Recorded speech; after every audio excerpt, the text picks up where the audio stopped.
Good evening, everyone, and welcome to the Slay to Success Talk Show. My name is Rochelle Slay or Slay Queen Hemingway, CEO and founder of Slay to Success. And Slay to Success is a consultant firm where I am supporting, equipping those that are in high visibility leadership roles in high stakes environments, ensuring that their accomplishments are being seen as influence. And as I continue on this journey, we start with the word slay. Slay means to kill it, to dominate it, and to nail it, to be on point, to impress greatly, and to dream big and work hard until you own it. It is also a method or a framework that you can use. It's like real decision making at the times that you need it best, when the things that you need to do are getting a little bit heavy. And that is strategic identity, leadership presence, aesthetics authority, and your narrative power. So we are going to be talking through some of those topics tonight. But as you come on in, please let me know where you're streaming in from. Give us your name because we want this to be a full conversation. And as you share, we will take in your comments. We want to make sure that we include you in this conversation because tonight, y'all, this is considered part two. Okay, part two, we had a slay-mazing conversation on part one. And if you have not seen part one or episode one of my special guest, go to the Slay to Success YouTube channel, subscribe first, and then punch in or type in Michael Black, okay? Because that is the person that I have with us tonight. So before we get started, before I share a little bit about him, I see that Donnell is in the building. Donnell, all right, you slay day every day. That's what we are doing, okay? Every single day. And I want to say thank you on behalf of myself, Yolanda, and Charmaine that was with you at Veterans Growing America last night for hosting such a powerful women empowerment event, as well as hosting. Tonda was hosting, and it was just absolutely incredible. So thank you for everything that you continue to do for veterans, especially those that are growing businesses. So if you have a business and you are a veteran and you live in the DMV, that is DC, Maryland, or Virginia, please follow Donnell. You will see all the great and amazing things that he is doing with that organization. And good evening, Queen. Happy Sun Slay to you as well. Thank you so much, Chevy, for showing up with us live tonight. This is going to be a great conversation. So for those that are looking for some inspiration, some empowerment, education, information, please grab your pen and your paper, okay? Because I'm already going to get into the mode. I got to find my pen and my paper here, y'all, because I don't want to miss any of these gems that he is going to drop for us tonight. Oh, you know what, Donnell, it was just absolutely fire last night. And then the marketing and what you're doing right now, I'm like, whoa, we are looking good. We are looking good. All right. So I want to remind everybody who I have tonight. If you have not met him or you weren't able to see part one, then I want to introduce you all to my great friend and brother in arms, Michael Black. All right. Now he goes by Mike, and he is the vice president of defense at AFCEA International. And he's bringing over 40 years of leadership in cyber, communications, and IT. He leads global defense operations and large-scale conferences that connect government, industry, and academia across cyber, intelligence, and national security sectors. As a former United States Air Force colonel, he culminated his military career as commander of the White House Communications Agency, leading a 1,200-person team delivering no-fail communications for the president and senior national leadership. Before AFCEA, he served in multiple chief executive roles, chief operation roles across the private sector, driving strategy, operations, and business growth. Now, Mr. Black holds advanced degrees from the United States Air Force Academy, the National Defense University, Army Command, and General Staff College, and Webster University. He don't play about these degrees, and we're going to be talking about a little about what his family is doing with these degrees. Okay. He is a published leadership author, a White House Communications Agency Hall of Fame inductee, and a recipient of 3 Telly Awards for Excellence in Media. Now, y'all, you see, I got the blazer on, right? I got a blazer on tonight because, I had to come correct. All right. We need to give a warm applause. All right. Or a warm welcome to our guest tonight, which is Michael Black. Hey. Hello, Rochelle, Slay Queen. How you doing? I'm well. How are you? I'm doing good. I'm ready to dominate. I'm ready to nail it.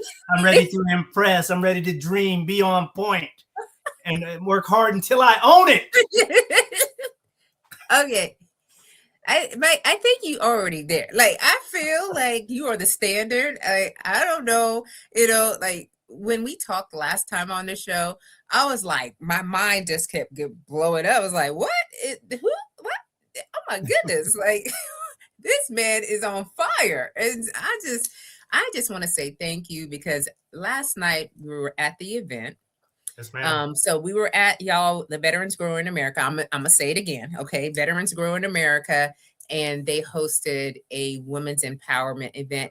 And Mr. Black, okay, Michael Black, he came up in there as he normally does, and he helped. He supported the women by serving, setting up tables, making sure everything was flowing easily. And I was like, he always shows up and he got all these degrees.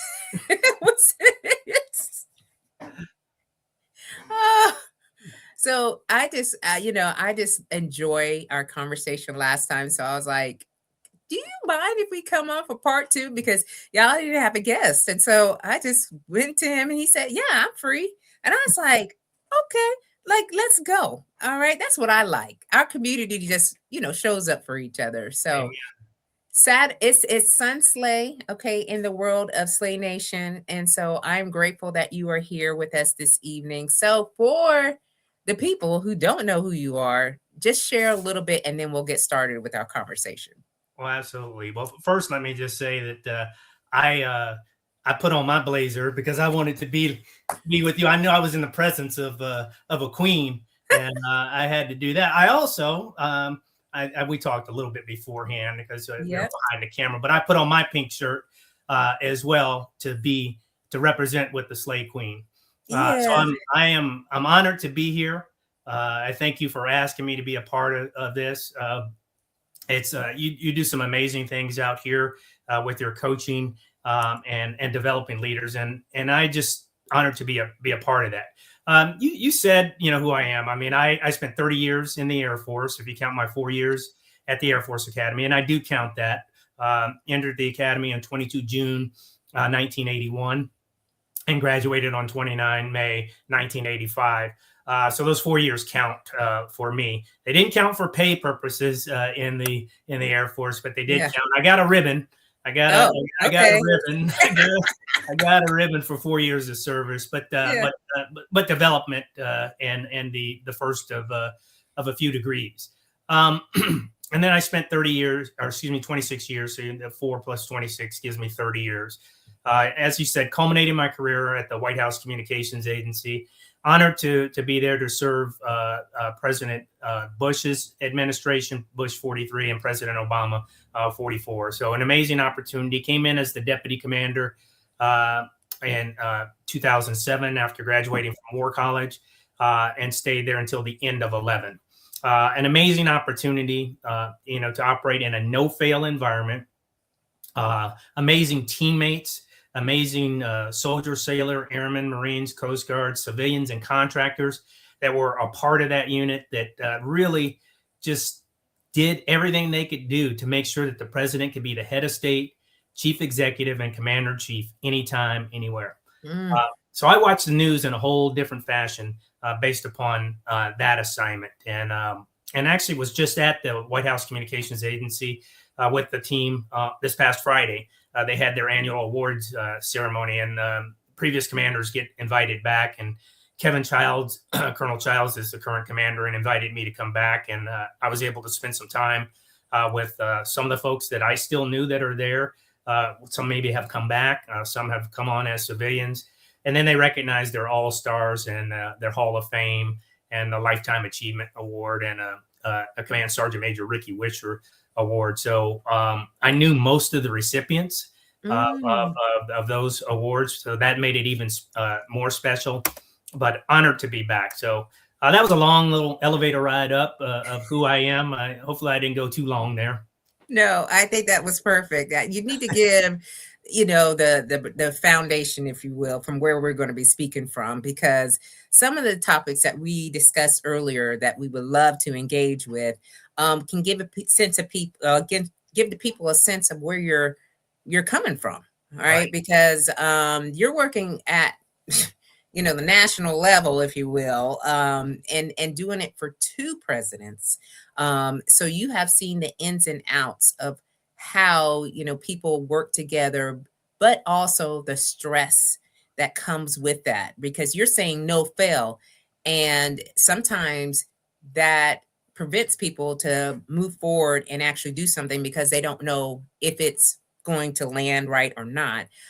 So I appreciate the conversation that we should have, that you brought up about resilience, because we talk about these words, and some of these words that we're just kind of throwing around, but I really want us to take some time to think that through and share your perspective on resilience tonight. Well, thank you for that opportunity. We use a lot of acronyms in the military. Thank you, Victoria. I see you out there, Vicky White, who's a teammate Yes. with me at White House Com, and shout out to Victoria. Um, Yes. so we use a lot of acronyms in the military, and so when I was asked to speak about resilience back at my old unit, as I mentioned, Colonel Childs, the commander, he's a mentee of mine. We've stayed in touch. In fact, he worked at White House Com when I was there as a captain and a major. Then advanced on to lieutenant colonel and colonel, and now he's back as a commander. But he invited me to come back and talk about resilience. So I chose to use the acrostic method, or an acronym for resilience, to talk to the unit about resilience. So I'm going to go through this, fairly quick here, but I think it's important. Yeah. So the R is for relationships, and relationships are really the foundation of things when you're talking about resilience. And we don't just walk side by side. We live the mission together. This is at White House Com, but this could be anywhere that you're assigned. And so, if somebody does feel isolated, they need to have somebody that they can go to. They need to have that relationship. And I talked about this on episode 1 about nurturing a relationship, but did not go into detail about resilience. And so you have to nurture that relationship. Next is the E, the first E, and that's where we have to engage, and you have to engage with empathy and presence. You mentioned presence in a different connotation earlier, but it applies here. You have to be present as a leader, and empathy means showing up fully. Being there. When somebody's talking to you, you put down the phone, you turn your chair around, you look at them, and you pay attention to what they're saying. Leaders who show empathy, they create a culture where people are going to feel comfortable and willing to come to them. The next letter is S, support. I say you have to support your teammates without judgment. Okay, that's important. Not just support, but don't judge anybody for whatever issue or whatever they may have going on in their life. You have to be there to support. When they open up, they're vulnerable, and they might fear that they're going to be judged. And as a leader, say stuff like, "I'm glad you came to me. I'm glad you told me," and you don't have to go through this alone. So your support doesn't mean that you fix everything. It means that you stand with them and be there. Then the I, intervene, but intervene early. Don't wait for signs of a collapse. Intervene early and be there. And by that, you got to pay attention. You got to know your people. You got to know what's going on. You got to know, the chain of command, and have those sensing sessions so that you can know when to intervene. Small interventions prevent a big crisis. I'm going to say that again. Small interventions prevent big crisis. So be ready to intervene. Okay. L, listen. Listen more than you speak. I mean, it's a cliche, right? We have two ears and one mouth. Listen to your folks. Hear what they have to say, so that really, sometimes the best thing you can do as a leader is zip it up, shut your mouth, and listen. Listen to what's going on. Listen to what's on their mind. You don't necessarily have to reply all the time, but you need to understand. Okay. The next I, invest. Invest in others. Your time is really the most valuable gift that you can give. And, 5 minutes of genuine attention can mean a whole lot. It can make the difference for somebody. And so you need to invest in others. If you're in a high demand mission, people can feel like that they're cogs in a machine. Your investment says that you're not just it's not just a billet and not just duty. You are a person as well. So invest in those. E, empower. Empower others. To seek help and grow. So you've got to, in order for somebody to want to come to you or want to seek help, you've got to empower them. You've got to create that culture in your actions, in what you do. You have to empower. And seeking is not a weakness. Say that again. Seeking is not a weakness. Now, you'll hear me say this probably later on today. When a teacher foot stomps something, yes. I don't know if you can hear that, but I just stomped my foot. Okay, seeking is not a weakness. It's courage. And we need to empower each other to be able to tell our stories.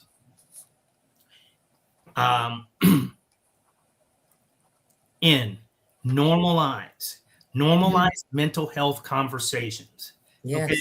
If we only talk about mental health after something happens or after a suicide, heaven forbid, we're too late. You got to talk about it all the time and have those conversations. Normalize that as part of everyday life, and do regular check-ins with your folks. I would, I commanded 3 times. I ask folks to check in with me. Okay, I might have blinders on myself, and if I'm doing something out of the ordinary, I want somebody to engage me and check with me. I may need to have a conversation myself about it, and so we have to normalize that, that discussion. Okay, connect. The next letter C. Connect people to resources. You've got to know where these resources are. You have to be able to have these conversations and engage these resources, and perhaps maybe even before something happens, have those resources come by and be a part of your commander's call or a part of an outing.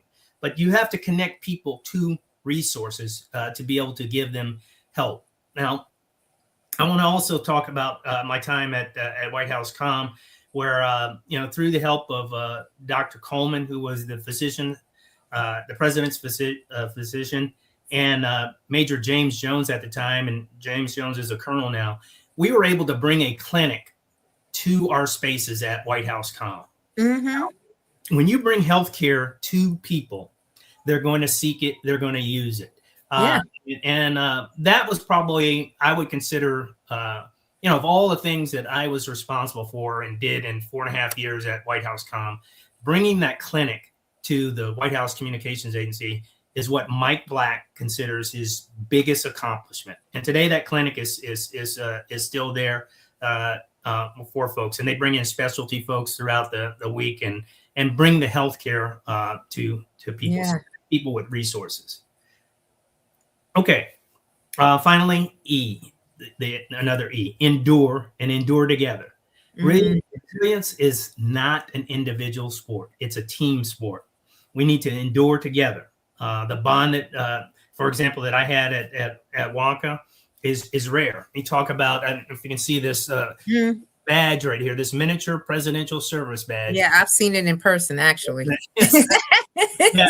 So, you get this after a year of faithful service at the White House Communications Agency. So Ah, anybody that has this has earned it and has had a year of successful and faithful service.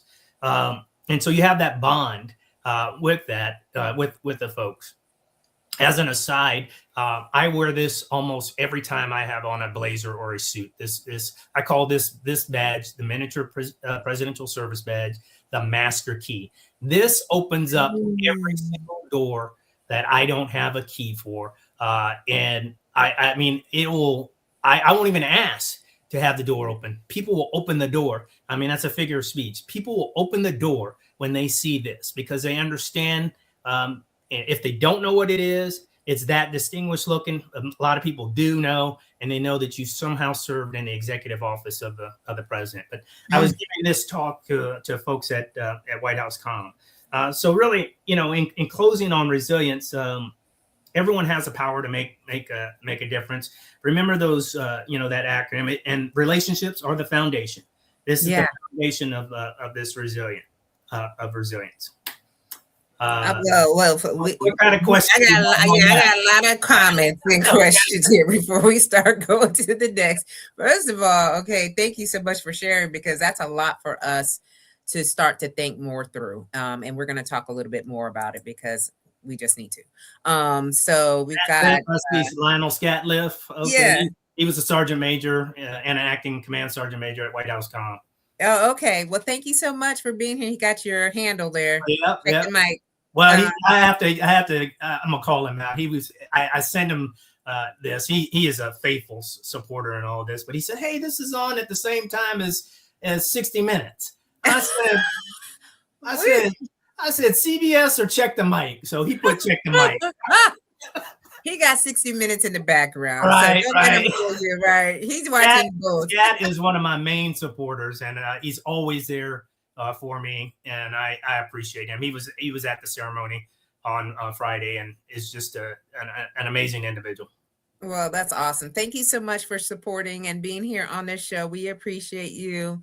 And so Chevy's got a comment here about, what you were speaking through. And Yeah, she says, so true. Today I listened to an interview with Cent Marshall, the first Black woman CEO of the Dallas Mavericks. And she mentioned that she uses the 3 L's when it comes to the people she serves and works with. And that is listen, learn, and love them.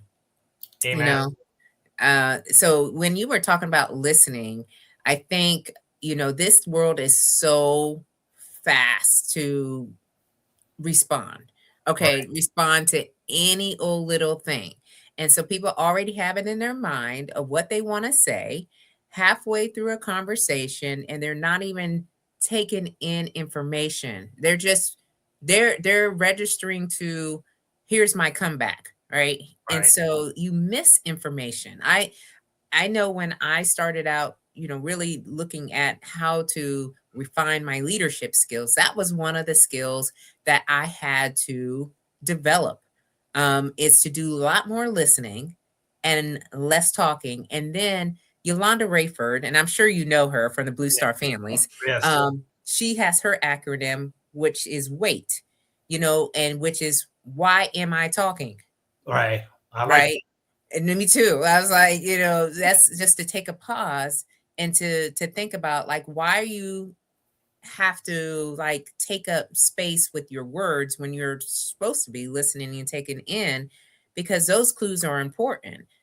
Leslie here, she says, good evening. Hey, madam, how you doing? Thank you so much for being with us live tonight on the Facebook side, holding it down. And I see Kim Mallard. I see her on the Facebook side. So thank you so much for joining us live tonight, y'all. So I do want to, okay, first, uh, resilience, like you said, it becomes like this, buzzword, and people don't take it in as they should. And I know that both of us have had to experience loss of our service member from their battles, okay, their own hand, if you will. And what you shared is a framework for leaders to stop and think about if they are doing any all of these things in their units or in their squadrons or the wing, wherever level of leadership that they're at. And I know for myself, I didn't seek mental therapy or mental help until the last maybe I was like 3 years out. Wow. And I worked in the medical field Wow. for most of my career.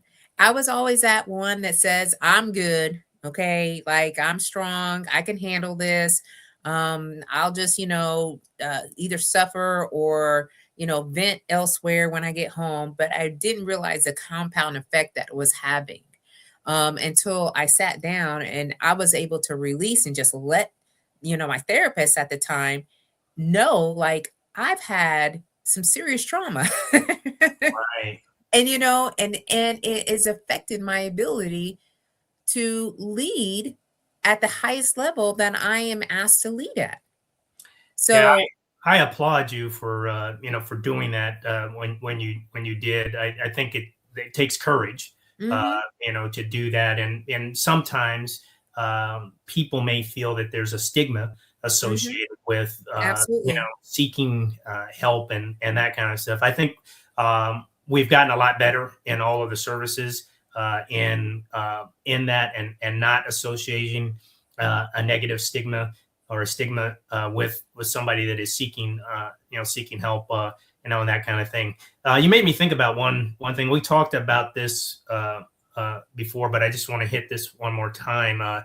We talked about mental health and mental fitness. That fitness is one of my 5 F's in my command philosophy, and not just physical fitness, because we have to pass our tests and that kind of stuff in the military, but what do you do to nurture your spiritual and mental fitness? Mhm, And I think that's important, because if it your is. fitness is out of balance, you're certainly not going to be doing yourself any good, and you're not going to do your unit any good if that is out of balance. And that goes back to what I was saying about me and maybe having blinders on. That's why I use the people around me Mhm, as sensors, if you will, to hey, if you see something abnormal about me and my behavior, tell me. If yeah, if it looks like I'm focused on something and not paying attention, there may be something going on.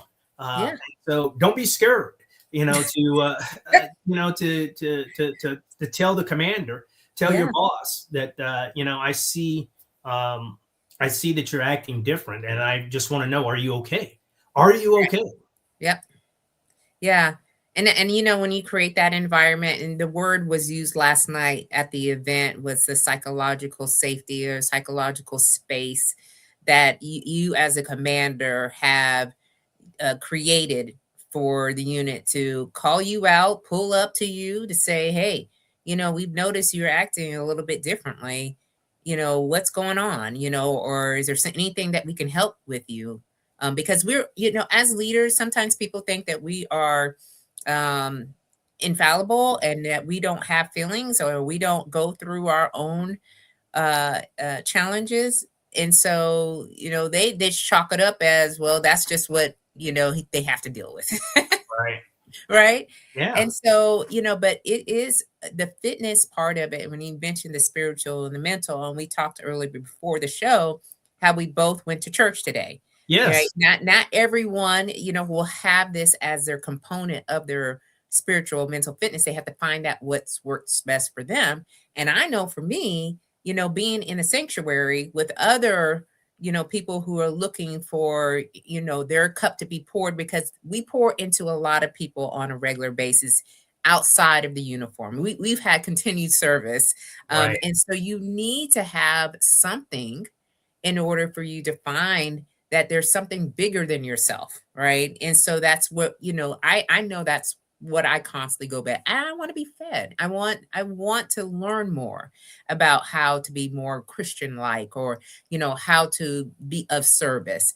So, but that's different for everyone. But everyone needs to have a sense of what that looks like for themselves. Yeah, I appreciated you sending me that note this morning. It wasn't a coincidence that we both were at church, and when you sent me the note and said, "Hey, I got this, and I'll send you something after I get out of church," I went to 8 o'clock service at Alfred Street today. And just a shout out to Pastor Howard John Wesley, who is amazing. I learned so much from him because he really knows how to teach. Hmm. And it's just it's amazing how he can tell a story, about the Bible and the lesson that he wants to, but his story resonates, and it's a way to remember and to learn. And so I try to take that style that he Yes. has to when I'm trying to teach, and he is so amazing. I learn so much from him every time I hear him talk, and I imagine you're doing this. You get the same there from your Hmm. pastor at Glen Arden Yeah. Baptist. Yeah. Well, I think too, like, when we have been called upon, we have been assigned. This is a calling that we do. When we're continually going back to our communities, going back to our military communities, going back to our local communities of service, that we find ways to help others, to let them see what we are, doing. Because I know that we cannot do things like you said on our own. It doesn't matter. Like people say, oh, I don't like being around people, or I just don't want to go there because there's gonna be a lot of people. Well, that's how this world is. It's just you know. And so when you talk about relationships, you talk about connections. Um, these are components that are absolutely needed. They're required. And now more than ever, now more than ever, Right. you know? Absolutely. Absolutely. So resilience is, again, if you haven't taken down your notes, we want to make sure that you have, these at hand. So let's just run through it one more time, Mike, just to make sure. Sure. So let me pull it up on my iPad so I get everything correctly here.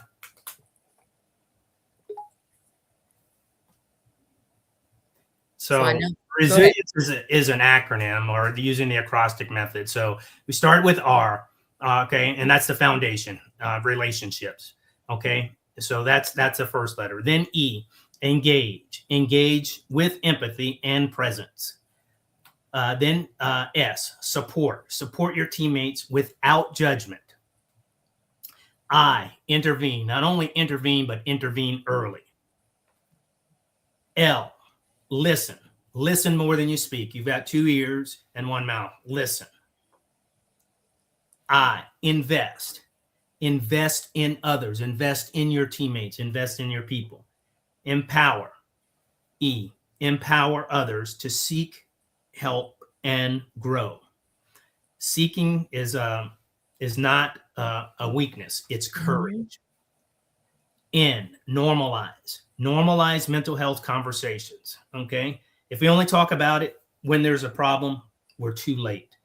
Normalize those conversations like you did at that point in your career. Yeah, absolutely. Yes.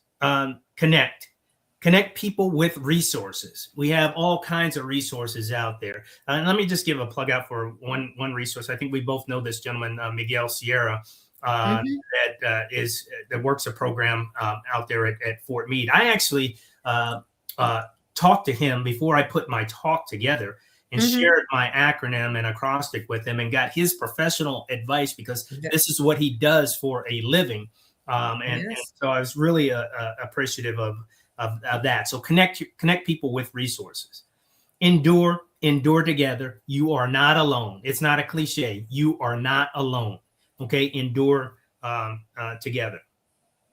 And so that's it. Resilience. That acronym. I'll be happy to share that with anybody that if you didn't get it or wants to know some more specifics, or hear about that presentation, connect with me any way you can. Yeah. Well, I appreciate you sharing it here on the show because we definitely benefited from that tonight. So y'all make sure that you pass that along too. And if you know anyone who is in executive leadership or management, they're managing and leading lots of people, okay, especially those are the ones that actually really need this because times are very uncertain right now. And, the more that we disconnect from, each other, the more of these types of things are happening for ourselves, where people are feeling isolated and they're not feeling supported. Um, so I also do know that you are a very highly driven man. Okay.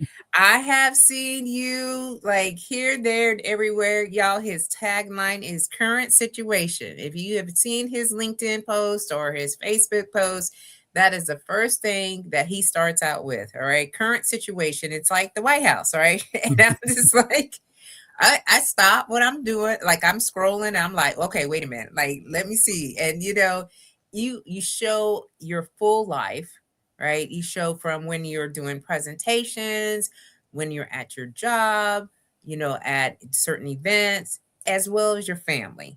And I think that is so important when you can give someone a full picture of who you are. Because it gives everybody a taste, all right? A taste, a sample, if you will. Yes. One of the things that we talked about on our last show was these degrees. Okay. And I think you were at like 13, like for your whole entire family, like how many degrees, between, I don't know how many people. There's 5 if you count my Five. wife and my 3 kids and myself. So the immediate family, 5 of us. Yes. And now you have how many degrees? So we have 15 degrees that have been awarded to the Michael and Wilda Black family. My wife Wilda just got her PhD in nursing education at the end of the year. So we're very, very happy for her and that I know a number of years of dedication to put that together. She's a nurse educator, has been teaching nursing now, and so now she is Dr. Wilda Black. Hello, doctor. Dr. Okay. Wilda Black. And So then, are you calling her doctor? well, What? I do sometime, but He said, well. I don't know. Well, I refer to her as doctor to almost everybody else. right. Well, that's right. That's Dr. right. Yeah, because that's a must. But yes, no, she is credentialed and worked very hard on that, and is now well, she already was a nurse educator, but now has the DR stamp for all of that, and that's a lot of hard work and dedication Yes. that went into that. And then my youngest, Hannah, got her master's in nutrition, and so those are the 2 that were added to the 13. My oldest daughter, Jordan, has a bachelor's degree and 2 master's degree. My son, Clinton, has a bachelor's degree and a master's degree. And then I have a bachelor and 3 masters. My wife has 2 masters. So I think public math, that should go to 15, but we have 15 degrees, in the family. And education is important from both sides of our family, my side and Wilda's side. The family where she set the example for her family in that and the continuing education. And then my parents both have degrees. Mom from Alabama A&M, who is still living, will be 86 in August. And my dad, who passed away a few years ago, but he went to Tuskegee Institute, as it was called then.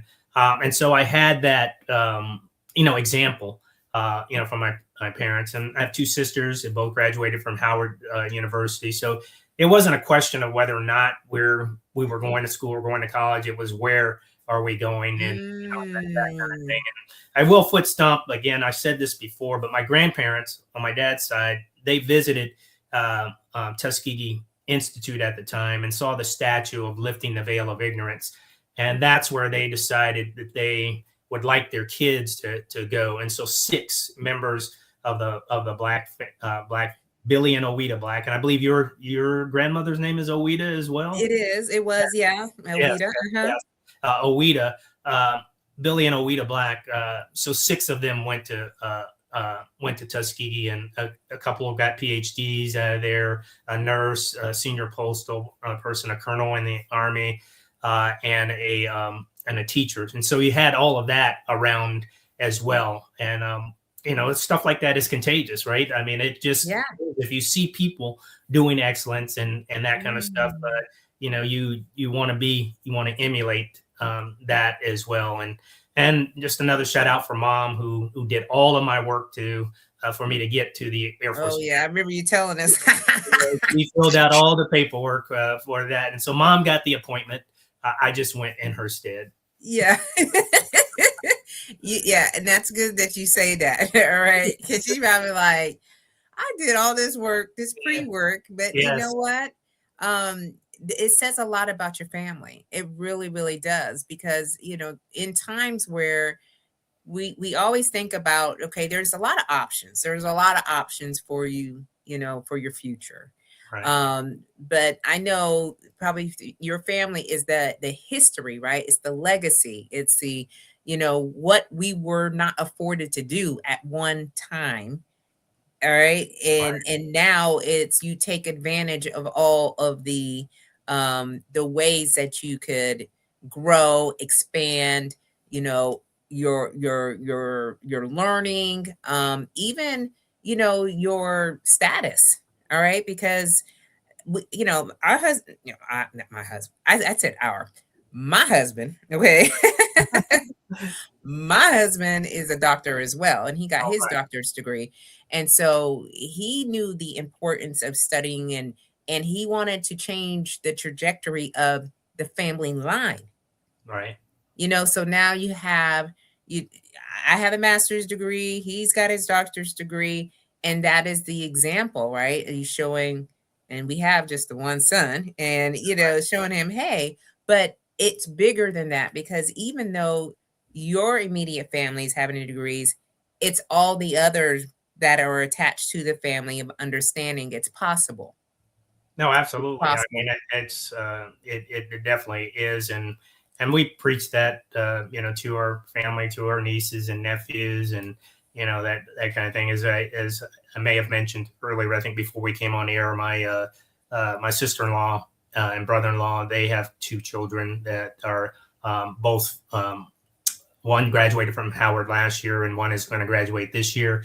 But they're right here in the area. The parents live in Arkansas, and so they're part of the squad, Mm-hmm. as we call it, as we call our affectionately call our group, and we just promote that. There's a lot that you can do with that education, that learning.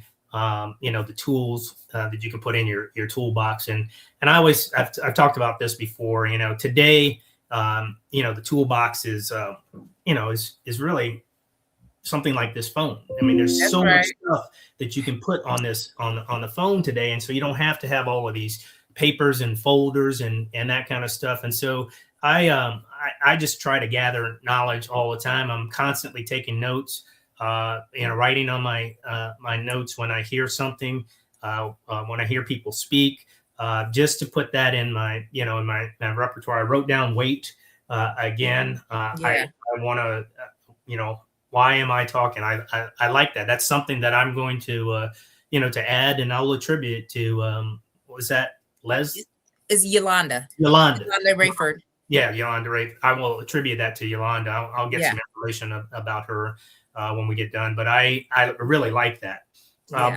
But getting back to the education and the knowledge, it just you're better equipped Mm-hmm. when you have all of this that you've learned, and you can tackle different issues and different problems. So I'm always in the learn mode, always willing to learn. Which uh, if I could transition to having your head on a swivel. Uh, Yeah. Let's uh, do that. yes. So it's. I wish I could say that I invented that. I didn't, but it's something that I subscribe to, of having your head on a swivel. And by that I mean, always, looking around your surroundings so that you can see what's going on, so you can pick up this information, this knowledge. And for me, goes back to what we talked about a few minutes ago about church. I don't want to miss my blessing. And so my head is on Mm. a swivel. So I try to pay attention to see what's going on, to gather in that information. There are times where my head is not completely on a swivel and I'll miss something.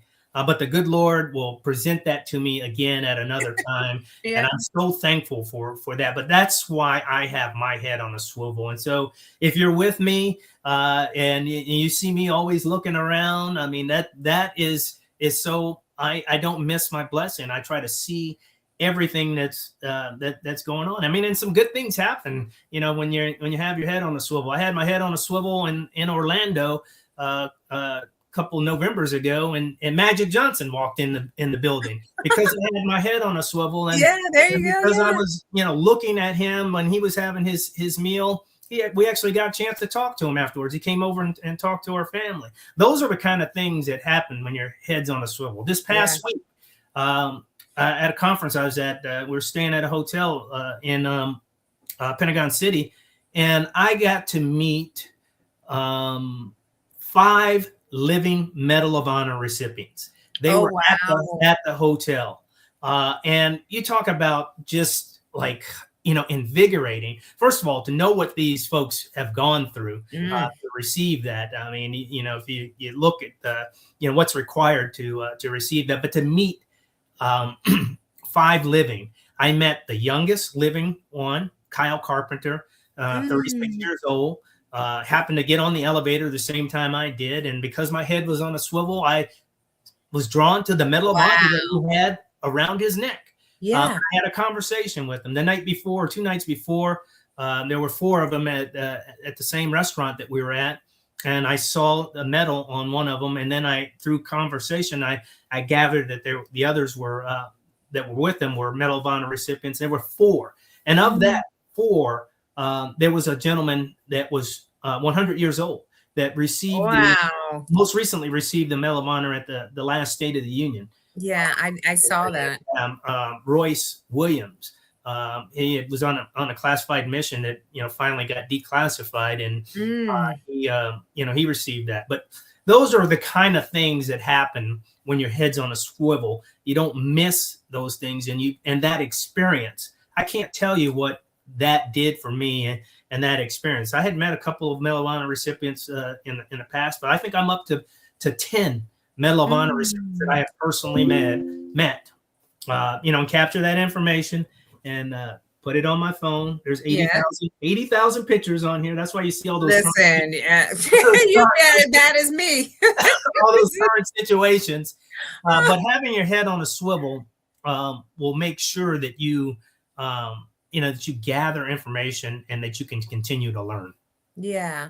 And I appreciate that too, because, the older we get, there's a tendency to not want to learn, to Right. think that we know all the things, to, not keep up, because there's a lot of people who are seriously, I have had conversations with people like, I don't know how to, book my plane tickets. I don't know how to, pull up a Google document. It's like these simple, what we call or view as simple everyday Right. tools.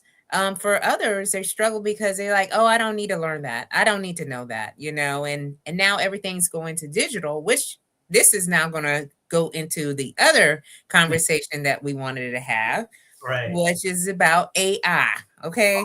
Right. So, like, I use AI every day. Okay. Amen. However.com, all things are not always good, Right. especially when they're starting out. So, let's just have a rich conversation about Sure. AI, since this is your world. Okay. Yeah. So, No, I work at the Armed Forces Communication and Electronics Association, or AFCEA, and we do a lot of stuff with information technology, cyber, artificial intelligence, machine learning, zero trust, all that kind of stuff. Well, it's not an AFCEA conference if there's not a topic on AI or mm, artificial intelligence. I mean, that mhm. is, we have side bars on that, other sessions, breakout sessions on AI, and so I too use AI on a regular basis, and I'm a trust but verify kind of Mhm. person. And that goes back to what you were saying. Well, all that information is not necessarily good. And so the way that I use AI, though, I think is a little different than maybe the average person uses it. For me, I am specific about my parameters, my input that I provide AI. If I'm Mm. looking for them to help me with something, I get very specific and I give it guardrails, if you will, or boundaries. This Mm. is, I want you to, to go between this and that. I want you to consider this. I also want you to add this. I don't want you to say this. Do not put this in there because that's not where I'm going with that. And so I'm very specific. And the other thing that I do with AI is I get multiple iterations. Mm-hmm. Okay. And I think that's important. So I don't take the first thing that I get from AI and say, okay, this is what I'm going to go present. Uh, Right. I do multiple iterations of that. I recently did a test, and people probably thought I was just having fun. I was having fun, but I Yeah, had, it's like you can have fun too. yeah. Okay. So I asked AI to make a caricature of me, and basically I wanted that caricature to be kind of a snapshot of who Mike Black is. Mm. So I went to the AI and I said, hey, this is Mike Black, 40 years of experience, went to the Air Force Academy, colonel, retired colonel in the Air Force, worked at White House Communications Agency, does Christ Moves Now yoga in the morning, loves the San Antonio Spurs, loves the Air Force Academy, loves the Washington Commanders, all of these kind of things that I said that I wanted it to produce in this caricature of me. Yeah. And so I put all that in and it spit something out.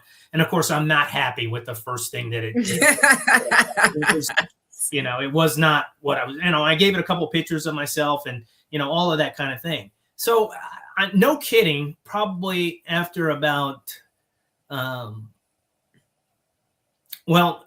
first thing I did is I upgraded my subscription to the AI so that I could provide more information and can interact with it on a, not a limited number of inputs. But then when I did that, I would say probably no kidding, probably about 15, maybe even 20 inputs that iterations before I was somewhat satisfied with the output to where I would put it in my current situation.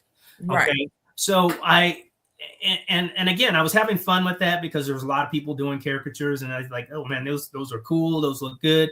Yeah. But I also said, I'm going to use this as a test for AI and to see if I can get a product from AI based upon these parameters and multiple inputs. And so that is how I would use AI in life.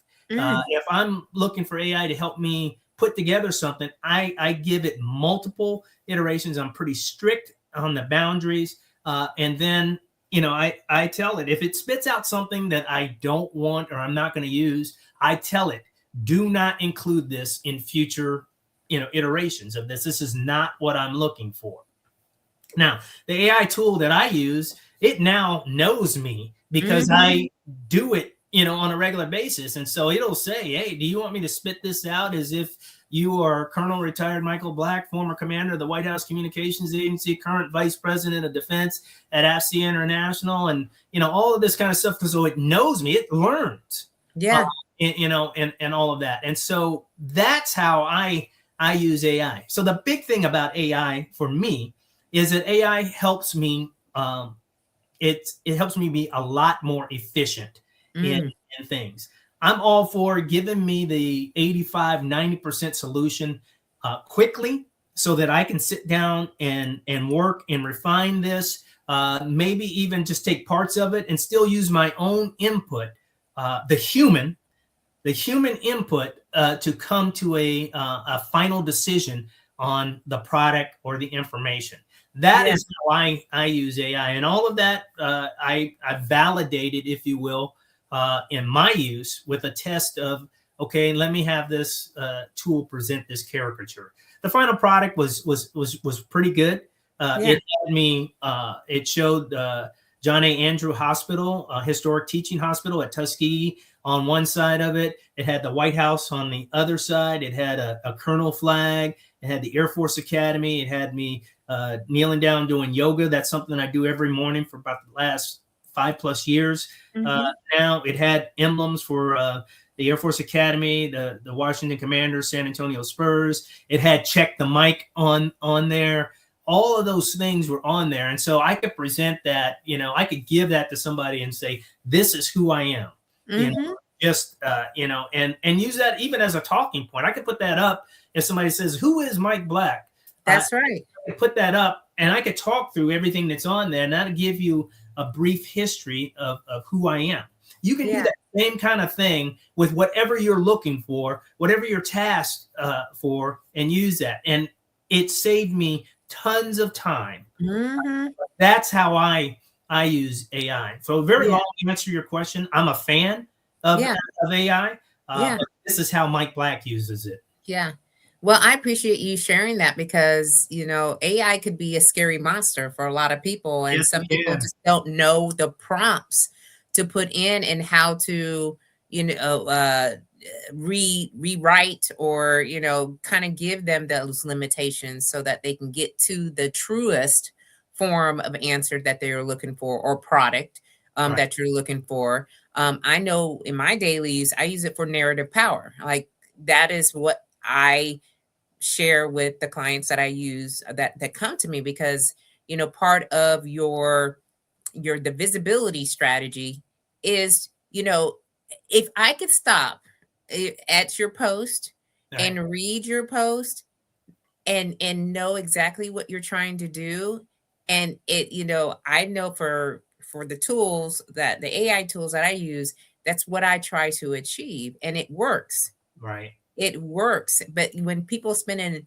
hours and hours are trying to figure out what to say, right? When we have presentations, when we right, have, you know, um, just even for me, responding to emails, right, responding to inquiries.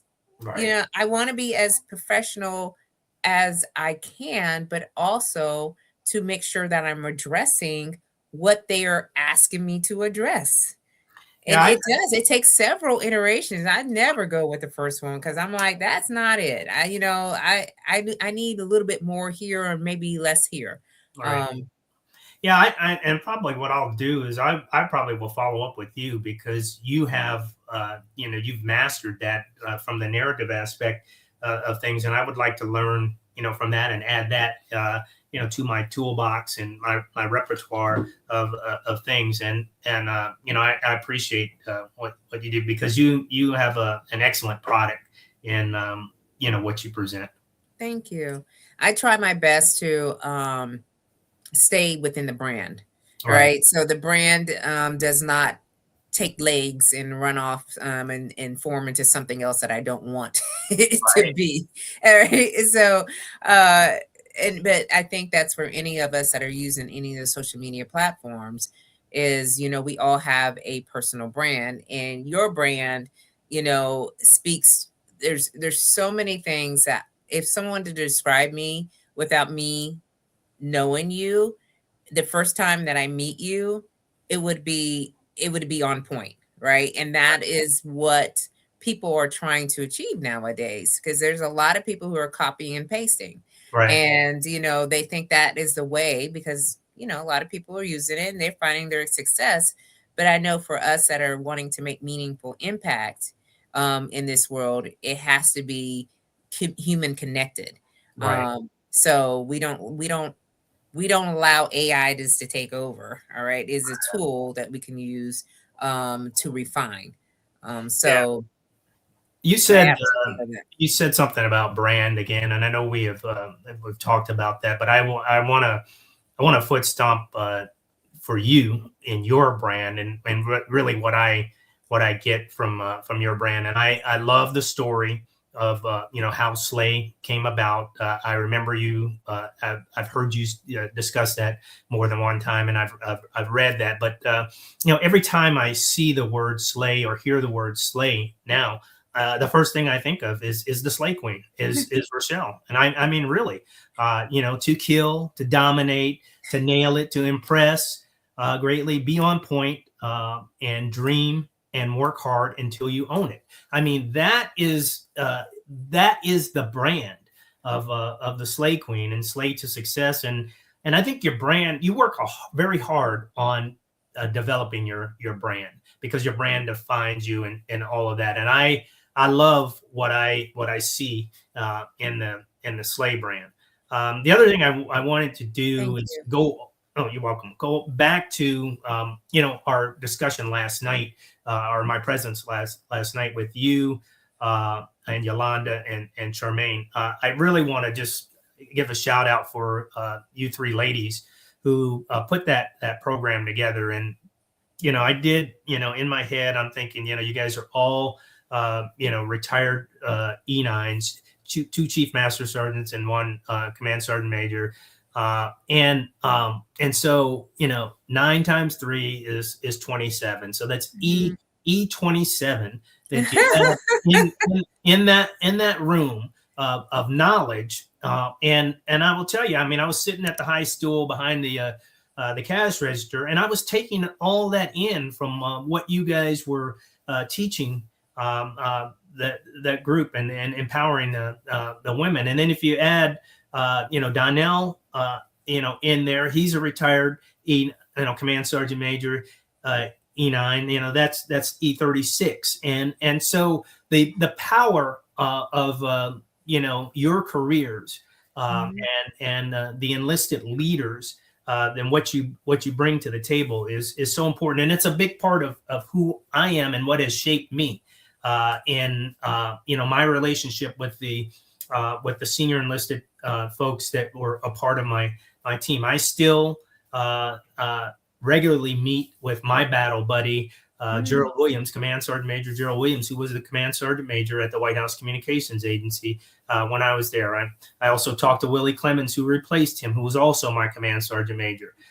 You heard me mention Scatliff, on here. He was an E9 Sergeant Major. And let me not forget my superintendent, who's passed away a Mhm. number of years ago, but Mick Johnson and his wife, Toya. Those folks, bring so much to the table, and I learned so much. And I just want to really give you guys a shout Mhm. out for what you do, what you bring, and how much you've taught people like me, and just with your experience. So much love and shout out to you three, for what you did on Saturday night. Thank you. We are still pinching ourselves a little bit about, what we were able to do for others. And then come to find out there was many women who have led at higher levels of Right, leadership that were in the room, and some of them didn't have a military background. So these are right, community leaders, teachers, right, some were former athletes. So you would never know, and that's the beauty of having events like that. You never know who's in the room right, until you sit down and you actually talk to them and you see and understand what their background is and their connection to one another. So to be a part of experience like that is always something that is a priority for me. Always a priority, because it defines you as you. Like, what are you into? right. Like, and I know for me, this is the legacy work that I'm building right now. It's I want people to know and remember how I showed up for other women, and regardless of who they were, because sometimes, and all right, sometimes women don't work well with others. This is just something that just is still a phenomenon that I just can't understand. But when you can recognize another powerful woman in the same space and not feel some sort of a way about it, then that's where the real work starts to happen. No, Right. absolutely. And I go back to, I'm a math and science guy. And so they have this thing called the synergistic effect. And so when you bring, you know, 2, 3 talented people together, and they start working together like a well-oiled machine. I mean, a cliche, but that E9 plus E9 plus E9, and speaking of the three women, it's really a lot greater than 27, Yeah. because of what you bring to the table. And the same kind of thing happens when you work together with your team. and people work together and work for the greater good of the organization or the whatever the task is, uh, you get that synergistic effect, and things just work a lot better. The product, the solution, the output is going to be 10 times better than what it would have been if you worked on it alone. And Yeah. so you can see that gelling and that the synergistic effect, specifically with what you guys had. Yeah. Well, we're glad that you were there. We were, we're always looking for the supportive men that are in the room, No, I was honored to be there. I reached out to Donnell and said, hey, do they need any help and doing things? And he told me, yeah, come on by. And so I was able to do that. And again, it was a blessing for me because I learned a lot. Just even serving the food, I was able to engage each person that came in and find out things and then follow up Yeah. with folks. And so it's just a powerful event. Yeah. Well, we've had a full conversation tonight, as always. I mean, like the first one was the same way. I was not expecting anything different for the second one because, when you have, so much wisdom and the the value that you bring on a regular basis to so many, I knew that we were going to be here for over an hour. Yeah. But I do want a chance for you to close out with something that you want to add to our conversation. And then, of course, I've got the last question. It's going to be different this time because, last time, I asked you about legacy work, but I have a different question. So, first, like, share whatever it is that you think that you definitely need to, again, foot stomp or give more. Yeah, I think Nice too.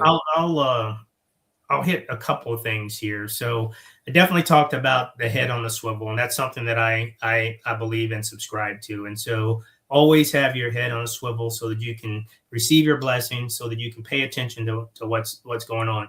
But with that, we have a saying at the White House Communications Agency. It's called "Ready to Receive." Mm-hmm. And so when we are ready to receive, we have checked all of our equipment, and we are, make the call back into the command post or to headquarters and make the call that you're ready to receive. And that means that you've tested everything and you are ready to receive the president of the United States or the vice president or the first president, all that kind of stuff. Sometimes that call is made, a day in advance because you've got everything and everything is working. Sometimes it's minutes. Because of the gremlins or just the challenges of The gremlins are always working. But I use that term "ready to receive," kind of a double entendre. Yes, you've got to check everything and make sure that things are operating so that when the president comes up there and comes to the microphone, he doesn't say that, "Hey, is this thing on?" or test that kind of thing. That's not a good. No, it's not. Not a good feeling. Also, you want to make sure that it's off when it's supposed to be off, and Right. thing. And so you have to be ready to receive. But in life, in business, in work, you also have to be ready to receive. Be ready to receive your blessing, ready to receive your knowledge. You've got to be open and be receptive to information. If you kind of got closed and you go with your blinders on, and I'm just going to go do this, and this is all I see, you're going to miss that information, and you're not ready to receive.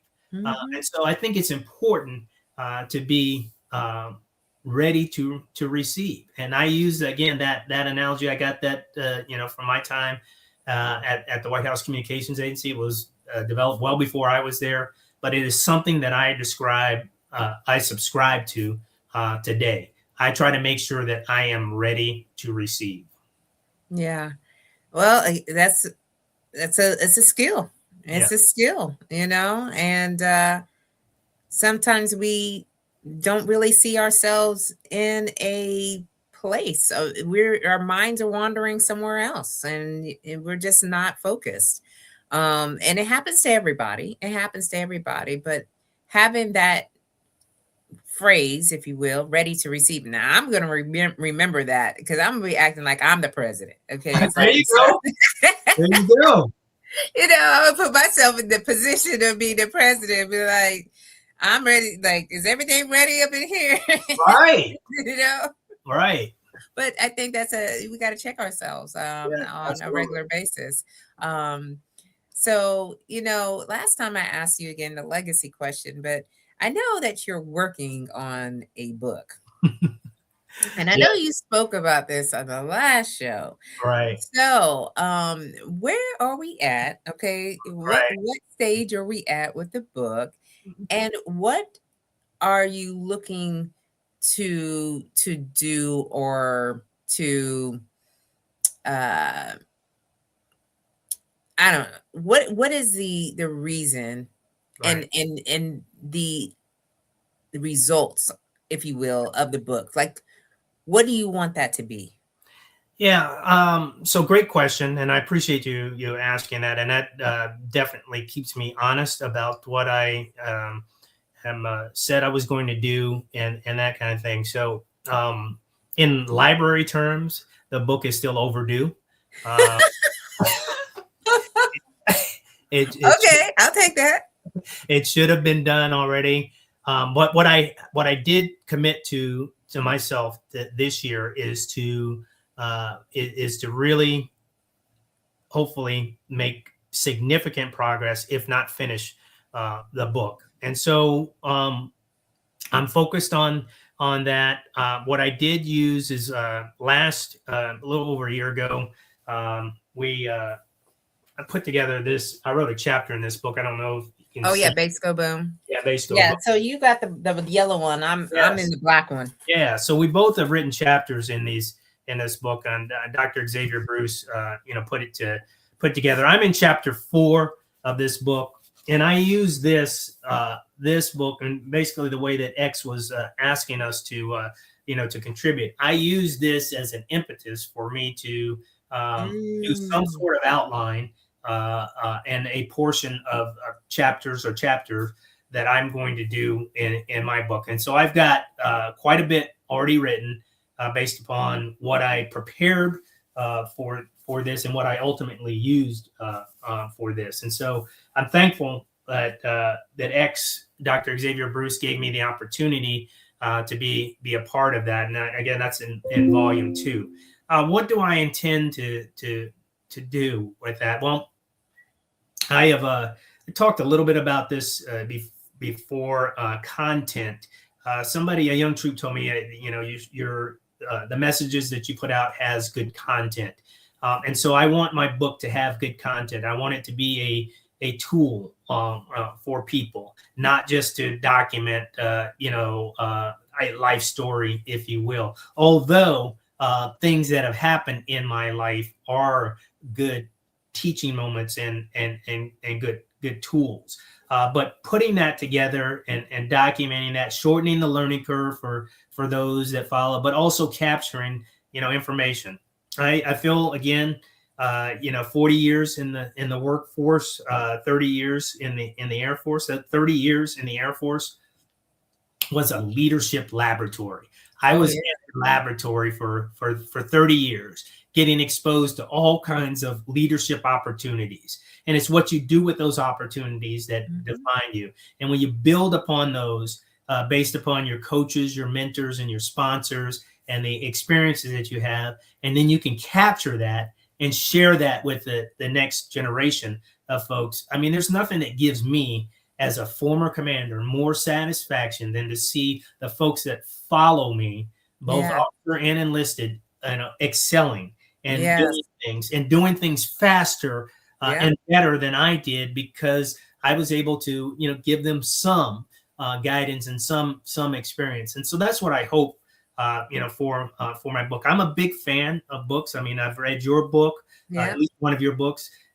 And I have a bunch of here in the background here. I have not read every single book that's up there, but there are parts of every book up there that I have read and have used. And while I'm talking about books, I just want to give a quick shout out to a couple of books that I've read recently or have reading.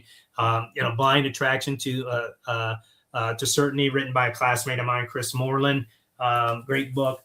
Doing Business by the Good Book, written by Miss Dave Stewart, CEO for Worldwide Technology, the most successful 8A company in the history of the 8A program. Mm. I'm not sure if you were at Ellsworth at the same time. Renita Alexander was an MSG commander, but she wrote this book on just breathe, one breath at a time.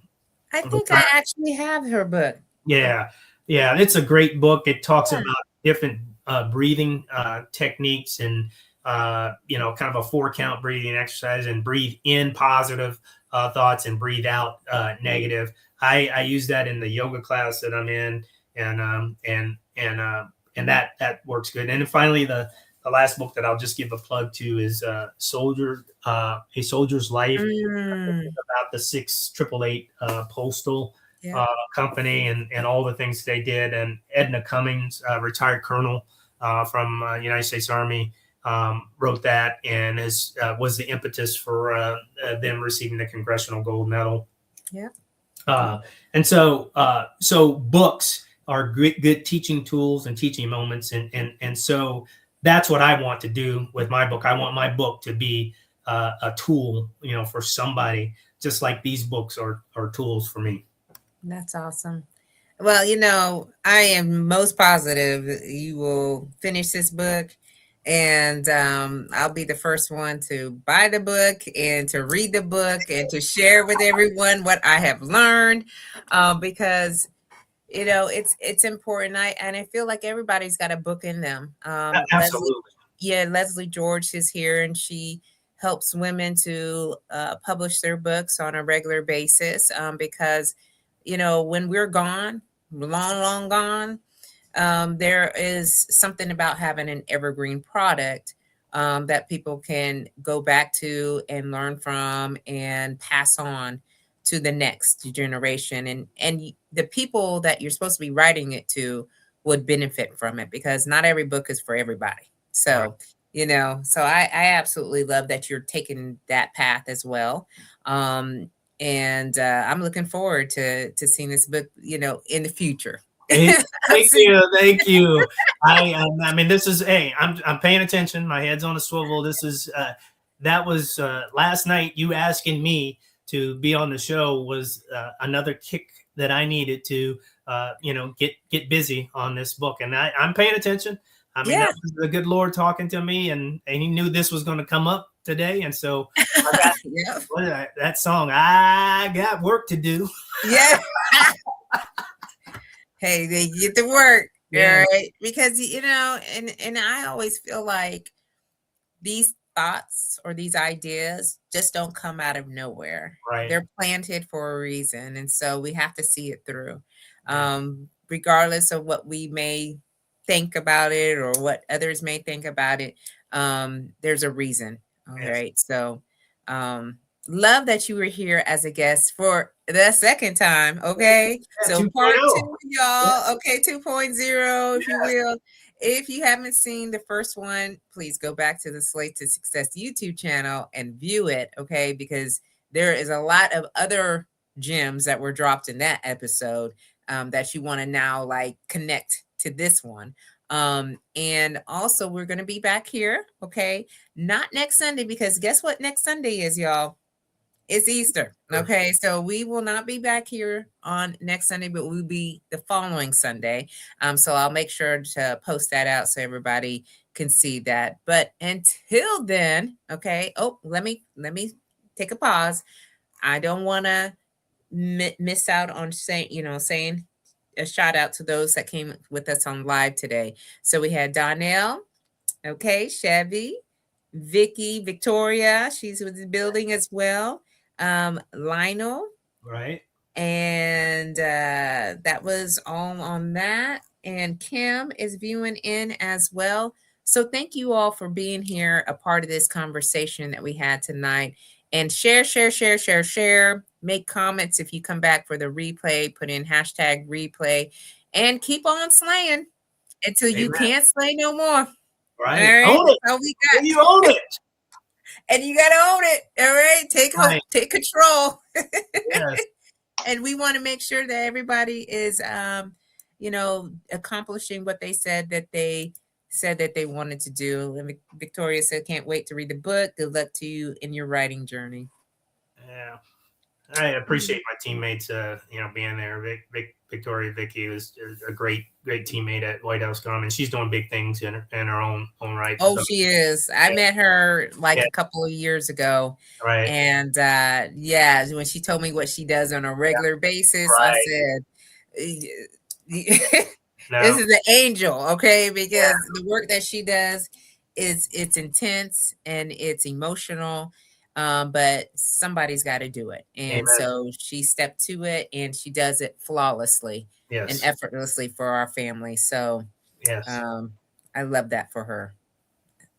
Yeah. Good deal. All right. Well, we'll see you all when we see you. All right. So take care and have an amazing week. And we'll see you soon. All right, sounds Bye. good. Thank you, Slay You're Queen. welcome. You're welcome. All right. Bye. Bye.